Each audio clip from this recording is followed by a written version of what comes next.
કરવાનું છે કે ઓલામાં બહાર નીકળી ગયા તો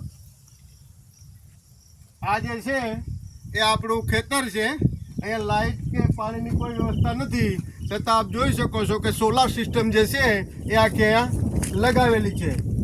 તો આની અંદર આપણે સોલારથી લેમ્પ પણ કરીએ છીએ, સોલારથી લેમ્પ પણ કરવામાં આવેલો છે.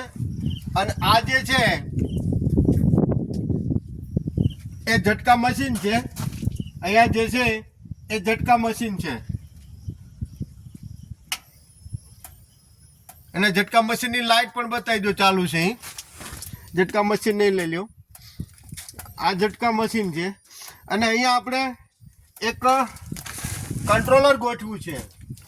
આ જે છે એ કંટ્રોલર છે કે જે સોલારનો જે પાવર આવે છે 12 વોલ્ટનો એને કંટ્રોલ કરે છે. એટલે આનાથી આપણે બેટરી પણ ચાર્જ કરી શકીએ છીએ અને ઝટકાઓ પણ ચલાવી શકીએ છીએ, અને લેમ્પ પણ એનાથી આપણે કરીએ છીએ. તો જ્યાં લાઇટની વ્યવસ્થા નથી એ જગ્યાએ પણ આપણા પંપ અહીંયા ચાર્જિસ થઈ જાય છે, કારણ કે દૂરથી આપણે ધક્કા ખાવા ન પડે.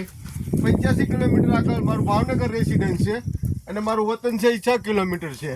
અને ઉપર જે છે એ ઉપરની સાઈડ સોલારની ડીશ લગાવેલી છે, અને ઉનાળાની અંદર આ બધું વીખી અને પાછા ઘરે વયા જઈએ છે. અને આની અંદર ફરતા જો ઝટકા મશીનના ખૂટા પણ દેખાય છે. ખૂટા તરફ જવા દો, એક જે ખૂટો બતાવી દો. તો આ રીતના અલગની ચેનલો લાવી અને જે આપણને 200 રૂપિયામાં જે ચેનલ પડેલી છે.